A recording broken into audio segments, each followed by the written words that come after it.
بسم الله الرحمن الرحيم سبحان الذي أسرى بعبده ليلا من المسجد الحرام إلى المسجد الأقصى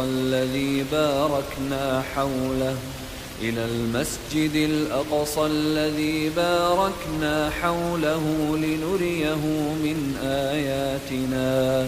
إنه هو السميع البصير. وآتينا موسى الكتاب وجعلناه هدى لبني إسرائيل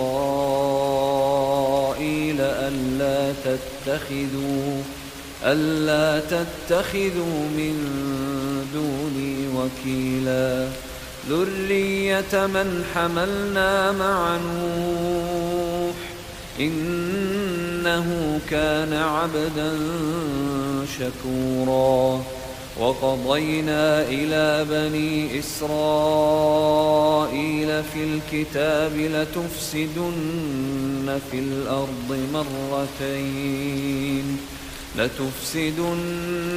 الأرض مرتين ولتعلن علوا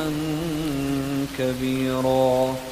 فإذا جاء وعد أولاهما بعثنا عليكم عبادا لنا أولي بأس شديد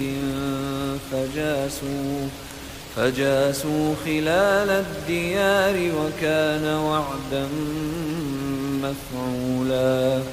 ثم رددنا لكم الكرة عليهم وأمددناكم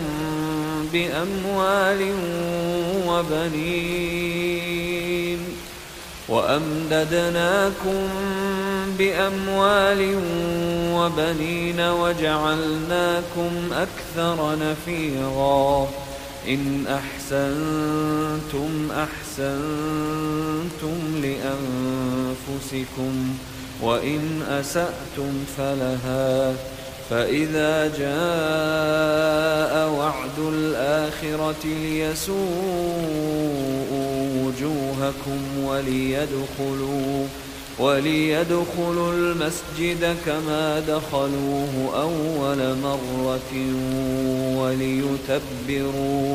وليتبروا ما علوا تتبيرا. عسى ربكم أن يرحمكم وإن عدتم عدنا وجعلنا جهنم للكافرين حصيرا. إن هذا القرآن يهدي للتي هي أقوم ويبشر المؤمنين الذين يعملون الصالحات أن لهم أجرا كبيرا وأن الذين لا يؤمنون بالآخرة أعتدنا لهم عذابا أليما. ويدعو الإنسان بالشر دعاءه بالخير وكان الإنسان عجولا. وجعلنا الليل والنهار آيتين فمحونا آية الليل وجعلنا آية النهار مبصرة لتبتغوا فضلا من ربكم ولتعلموا عدد السنين والحساب وكل شيء فصلناه تفصيلا. وكل إنسان ألزمناه طائره في عنقه ونخرج له يوم القيامة كتابا يلقاه منشورا. اقرأ كتابك كفى بنفسك اليوم عليك حسيبا. من اهتدى فإنما يهتدي لنفسه ومن ضل فإنما يضل عليها ولا تزر وازرة وزر أخرى وما كنا معذبين حتى نبعث رسولا وإذا أردنا أن نهلك قرية أمرنا متر فيها ففسقوا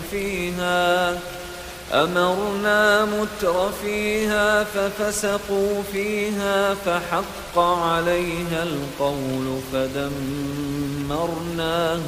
تدميرا وكم أهلكنا من القرون من بعد نوح وكفى بربك بذنوب عباده خبيرا بصيرا من كان يريد العاجلة عجلنا له فيها ما نشاء لمن نريد ثم جعلنا له جهنم يصلاها مذموما مدحورا ومن أراد الآخرة وسعى لها سعيها وهو مؤمن فأولئك كان سعيهم مشكورا كلا نمد هؤلاء وهؤلاء من عطاء ربك وما كان عطاء ربك محظورا انظر كيف فضلنا بعضهم على بعض وللآخرة أكبر درجات وأكبر تفضيلا لا تجعل مع الله إلها آخر فتقعد مذموما مخذولا وقضى ربك ألا تعبدوا إلا إياه وبالوالدين إحسانا إما يبلغن عندك الكبر أحدهما أو كلاهما فلا تقل لهما أف ولا تنهرهما وقل لهما قولا كريما واخفض لهما جناح الذل من الرحمة وقل رب ارحمهما كما ربياني صغيرا ربكم أعلم بما في نفوسكم إن تكونوا صالحين فإنه كان للأوابين غفورا وآت ذا القربى حقه والمسكين وابن السبيل ولا تبذر تبذيرا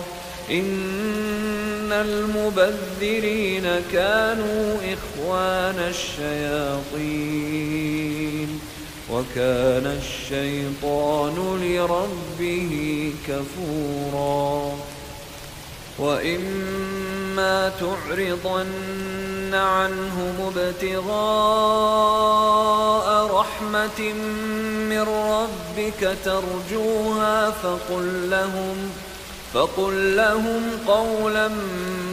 ميسورا ولا تجعل يدك مغلولة إلى عنقك ولا تبسطها كل البسط فتقعد ملوما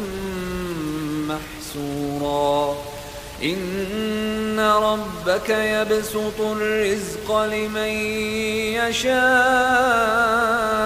ويقدر إنه كان بعباده خبيرا بصيرا ولا تقتلوا أولادكم خشية إملاق نحن نرزقهم وإياكم إن قتلهم كان خطأ كبيرا ولا تقربوا الزنا إنه كان فاحشة وساء سبيلا ولا تقتلوا النفس التي حرم الله إلا بالحق ومن قتل مظلوما فقد جعلنا لوليه سلطانا فلا يسرف في القتل إنه كان منصورا ولا تقربوا مال اليتيم إلا بالتي هي أحسن حتى يبلغ أشده وأوفوا بالعهد إن العهد كان مسؤولا وأوفوا الكيل إذا كلتم وزنوا بالقسطاس المستقيم ذلك خير وأحسن تأويلا ولا تقف ما ليس لك به علم إن السمع والبصر والفؤاد كل أولئك كان عنه مسؤولا ولا تمش في الأرض مرحا إنك لن تخرق الأرض ولن تبلغ الجبال طولا كل ذلك كان سيئه عند ربك مكروها ذلك مما أوحى إليك ربك من الحكمة ولا تجعل مع الله إلها آخر فتلقى في جهنم ملوما مدحورا أفأصفاكم ربكم بالبنين واتخذ من الملائكة إناثا إنكم لتقولون قولا عظيما ولقد صرفنا في هذا القرآن ليذكروا وما يزيدهم إلا نفورا قل لو كان معه آلهة كما يقولون إذا لابتغوا إلى ذي العرش سبيلا سبحانه وتعالى عما يقولون علوا كبيرا تسبح له السماوات السبع والأرض ومن فيهن وإن من شيء إلا يسبح بحمده ولكن لا تفقهون تسبيحهم إنه كان حليما غفورا وإذا قرأت القرآن جعلنا بينك وبين الذين لا يؤمنون بالآخرة حجابا مستورا وجعلنا على قلوبهم أكنة أن يفقهوه وفي آذانهم وقرا وإذا ذكرت ربك في القرآن وحده ولوا على أدبارهم نفورا نحن أعلم بما يستمعون به إذ يستمعون إليك وإذ هم نجوى إذ يقول الظالمون إن تتبعون إلا رجلا مسحورا انظر انظر كيف ضربوا لك الأمثال فضلوا فلا يستطيعون سبيلا. وقالوا أإذا كنا عظاما ورفاتا أإنا لمبعوثون خلقا جديدا قل كونوا حجارة أو حديدا أو خلقا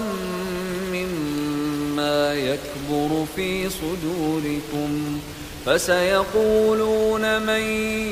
يعيدنا قل الذي فطركم أول مرة فسينغضون إليك رؤوسهم ويقولون متى هو قل عسى أن يكون قريبا يوم يدعوكم فتستجيبون بحمده وتظنون إن لبثتم إلا قليلا. وقل لعبادي يقولوا التي هي أحسن إن الشيطان ينزغ بينهم إن الشيطان كان للإنسان عدوا مبينا. ربكم أعلم بكم إن يشأ يرحمكم أو إن يشأ يعذبكم وما أرسلناك عليهم وكيلا. وربك أعلم بمن في السماوات والأرض ولقد فضلنا بعض النبيين على بعض وآتينا داود زبورا. قل ادعوا الذين زعمتم من دونه فلا يملكون كشف الضر عنكم ولا تحويلا. أولئك الذين يدعون يبتغون إلى ربهم الوسيلة أيهم أقرب ويرجون رحمته ويخافون عذابه إن عذاب ربك كان محذورا. وإن من قرية إلا نحن مهلكوها قبل يوم القيامة أو معذبوها عذابا شديدا كان ذلك في الكتاب مسطورا. وما منعنا أن نرسل بالآيات إلا أن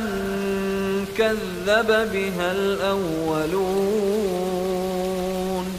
وآتينا ثمود الناقة مبصرة فظلموا بها وما نرسل بالآيات إلا تخويفا. وإذ قلنا لك إن ربك أحاط بالناس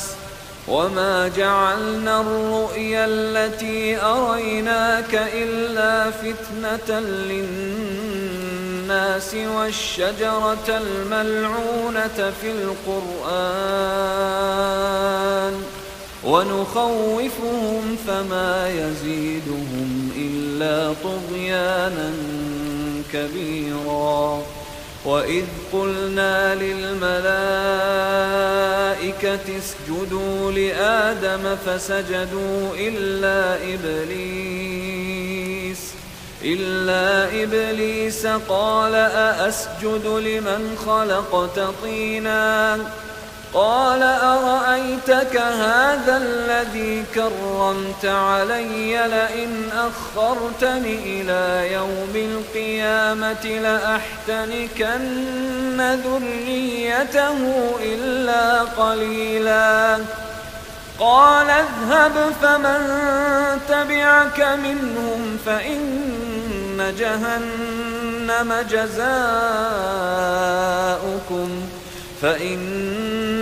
جهنم جزاؤكم جزاء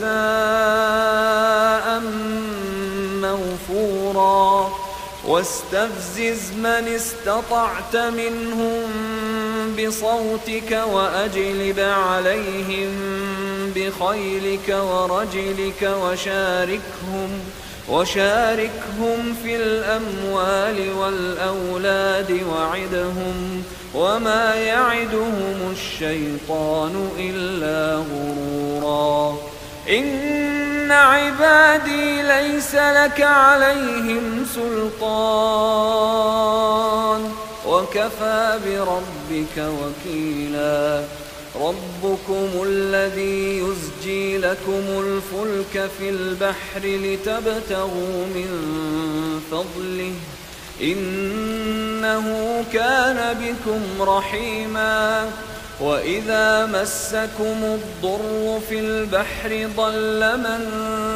تدعون إلا إياه فلما نجاكم إلى البر أعرضتم وكان الإنسان كفورا أفأمنتم أن يخسف بكم جانب البر أو يرسل عليكم حاصبا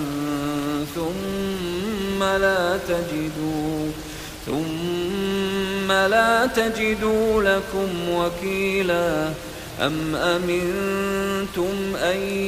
يعيدكم فيه تارة أخرى فيرسل عليكم قاصفا من الريح فيغرقكم بما كفرتم ثم لا تجدوا لكم علينا به تبيعا ولقد كرمنا بني آدم وحملناهم في البر والبحر ورزقناهم من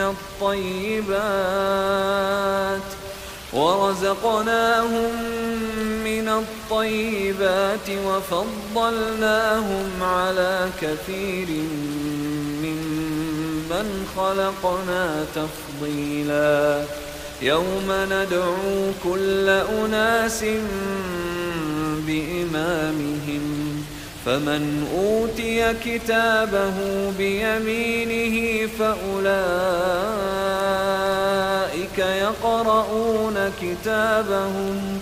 فأولئك يقرؤون كتابهم ولا يظلمون فتيلا ومن كان في هذه أعمى فهو في الآخرة أعمى وأضل سبيلا وإن كادوا ليفتنونك عن الذي أوحينا إليك لتفتري علينا غيره وإذا لاتخذوك خليلا ولولا أن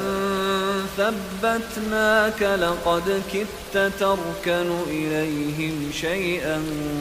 قليلا إذا لأذقناك ضعف الحياة وضعف الممات ثم لا تجد لك علينا نصيرا وإن كادوا ليستفزونك من الأرض ليخرجوك منها وإذا لا يلبثون خلافك إلا قليلا سنة من قد أرسلنا قبلك من رسلنا ولا تجد لسنتنا تحويلا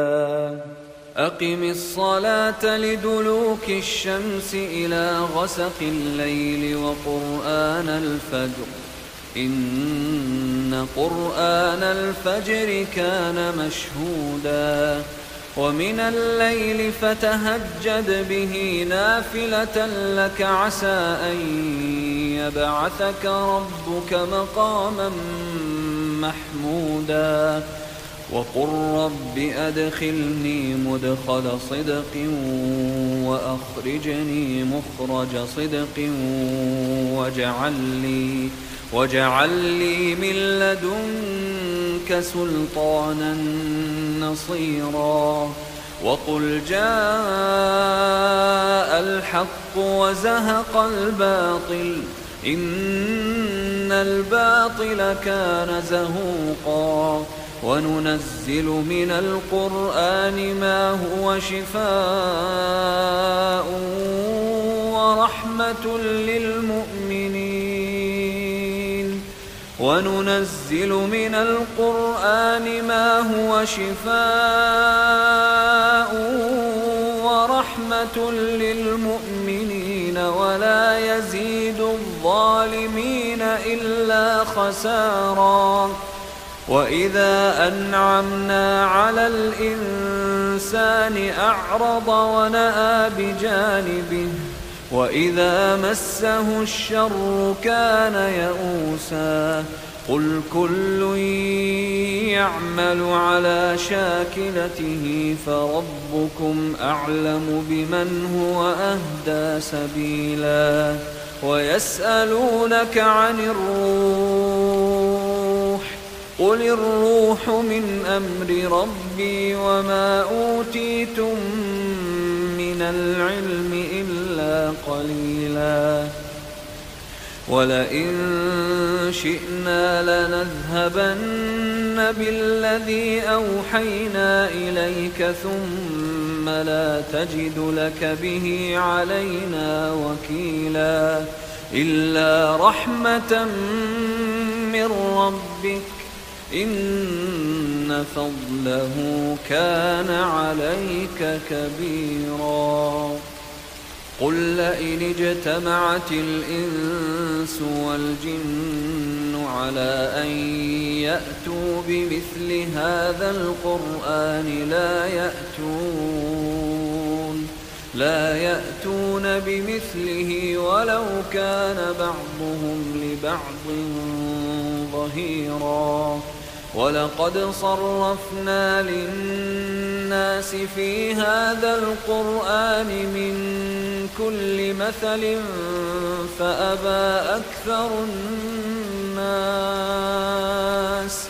فأبى أكثر الناس إلا كفورا وقالوا لن نؤمن لك حتى تفجر لنا من الأرض ينبوعا أو تكون لك جنة من نخيل وعنب فتفجر الأنهار خلالها تفجيرا أو تسقط السماء كما زعمت علينا كسفا أو تأتي بالله والملائكة قبيلا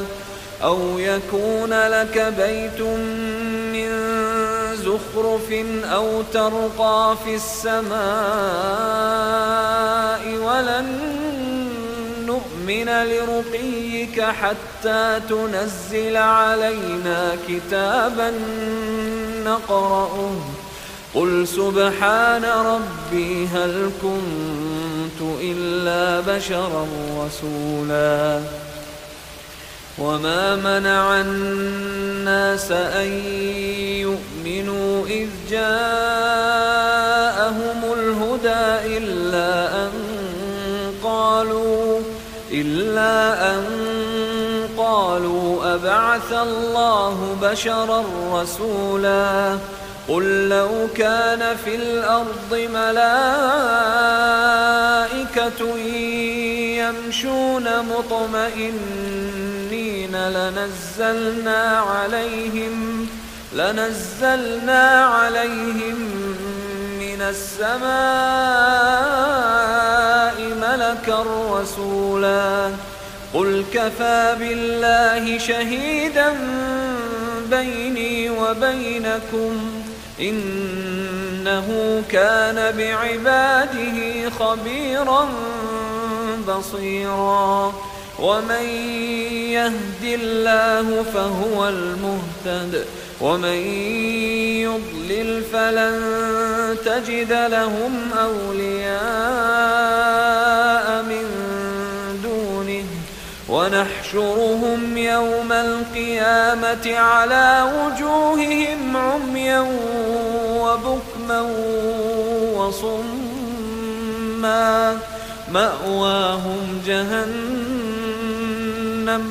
مأواهم جهنم كلما خبت زدناهم سعيرا ذلك جزاؤهم بأنهم كفروا بآياتنا وقالوا أإذا كنا عظاما ورفاتا أإنا لمبعوثون خلقا جديدا أولم يروا أن الله الذي خلق السماوات والأرض قادر على أن يخلق مثلهم وجعل لهم أجلا لا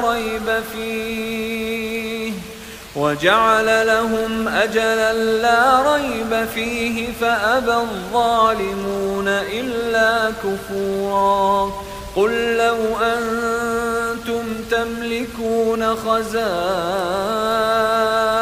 رحمة ربي إذا لأمسكتم خشية الإنفاق وكان الإنسان قتورا ولقد آتينا موسى 9 آيات بينات فاسأل بني إسرائيل إذ جاءهم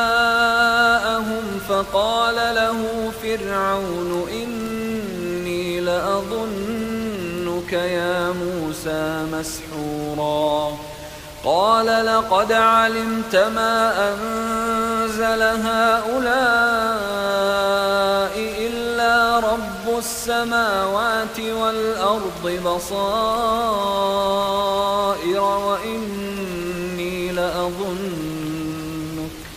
وإني لأظنك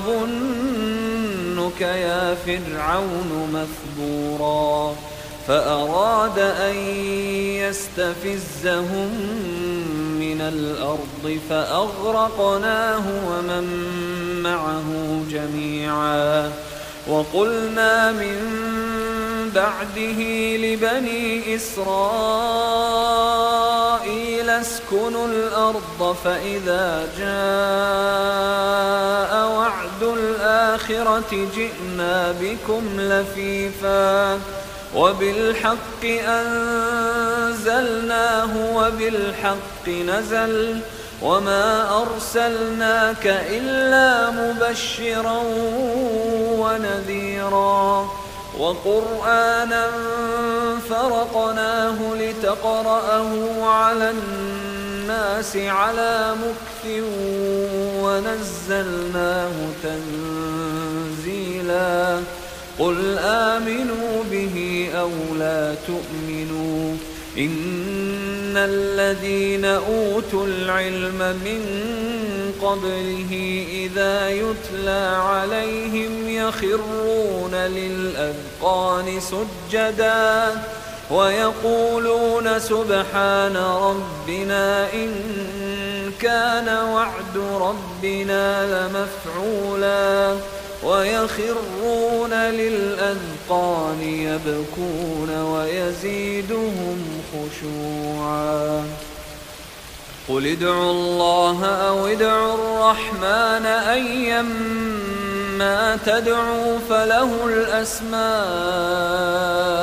الحسنى ولا تجهر بصلاتك ولا تخافت بها وابتغ بين ذلك سبيلا وقل الحمد لله الذي لم يتخذ ولدا ولم يكن له شريك في الملك ولم يكن له